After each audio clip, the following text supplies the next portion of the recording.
Hey guys, it's Brad with Brave New Hollywood, here chatting with Chad Michael Collins, star of Sniper Legacy. So happy to talk about it. I love the story that you shared with Henrik about how you came to be part of the Sniper family. Can you share that? Absolutely.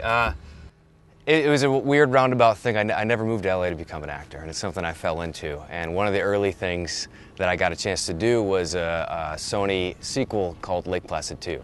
And I got a chance to work on that, get a lot of good experience, and the best thing I think to come out of that was the producer for that film was trying to get the Sniper franchise back off the ground.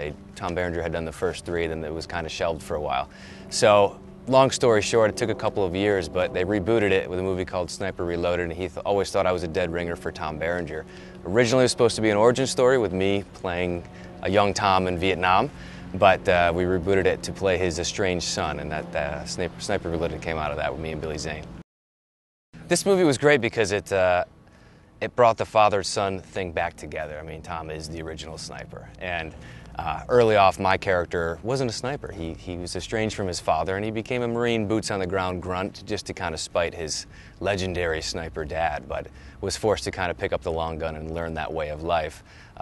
Kind of developed a newfound respect for the father, and this movie brings us back together, and now we're both renowned snipers. You know, Brandon has grown into being a renowned sniper in his own right. So for me, it's always great as an up-and-coming actor to work with a veteran actor like Tom. You can pick his brains, you get to watch what he does on set, learn from him through osmosis, but just also the way that they handle themselves. And we got to shoot a lot of nice scenes together, a lot of our moments, father-son moments, that awkwardness of trying to bridge the gap of those years. So it was a blast to work with, and whenever we weren't shooting, I was just talking to him, hearing the stories, which are just fascinating to me. Everything from Platoon to this boxing miniseries he did as a young man and his training for that, and just speaking to a lot of his work, Hatfields and McCoys, which he won an Emmy for. So it was really great to just spend time with him and just learn. You don't drink coffee?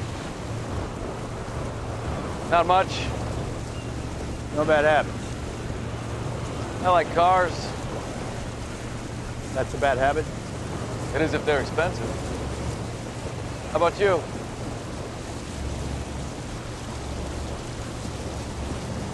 Like to fish? Well, maybe we'll cast a line someday. Hey, Dad. Yeah. I want to get square if you're going to go see a colonel.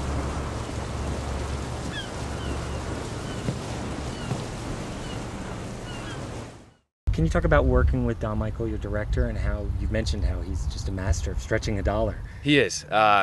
Don is great. It's the second film I've done with Don. I did a World War II movie called Company of Heroes with him, and he takes smaller budget movies and makes them look like $20, $30 million movies, as you can tell by watching his work. He's really masterful. He's great. He shoots a lot of really great, gritty action sequences. Loves to beat up his actors. Thank you, Don. Which I'm always game to do. But he shoots a really, really nice movie as far as looks and just kind of making you feel like you're in the midst of those firefights and crawling through that gravel and the ice and the snow and the fire or whatever's going on around you. I've done a lot of soldier and cop roles, so I've come in with a little bit of experience with that sort of stuff, but I don't leave that to chance. The writer of this film, and who also wrote Sniper Reloaded, is a guy named John Fasano. He recently passed, but before I went and shot this movie last fall, we went up to a shooting range and we got some long guns out and we got some pistol work in and all sorts of stuff with a really great, nationally renowned marksman named Taryn Butler, who trains actors and professionals all the time, marksmen. So I did get to do a little bit of that. I bought a great an Xbox game called Sniper Ghost Warrior, I believe it was called. That was some pretty fun field research. Highly recommend that. Play a video game to research your role. But I read all the original books. Carlos Hathcock was a Vietnam sniper who, at the time, had the most confirmed kills as a sniper, and I read both of his books. That was my kind of field research going into the first movie, and a lot of the shots and the setups were duplications of what he had reported as far as going in and having his kills. So I did that, and obviously the physical training. I tried to do as much basic training type exercises, a lot of push-ups, a lot of pull-ups, all that sort of stuff, because I knew Don Michael Paul likes to have a rigorous action shoot, and I wanted to be ready for in tip-top physical shape for it.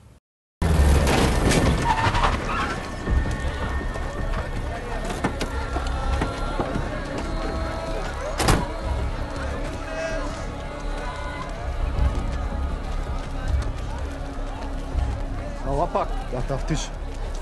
I'm just passing through. I don't want any trouble. Haydi. Para! Come on, guys. Let's not do this.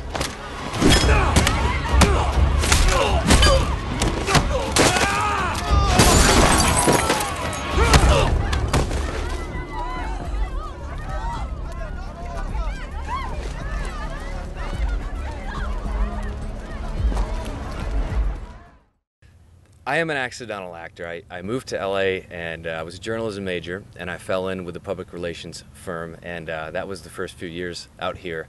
And the acting thing just happened by chance and was something I treated as a hobby for a long time until, you know, it was kind of undeniable how fun it was. So the thing for me is that since I had a career going on the side, acting was always something where I could just have fun. And I never was attached to so many outcomes. I wasn't desperate about it. It wasn't my one and only dream coming off the boat and getting here to LA.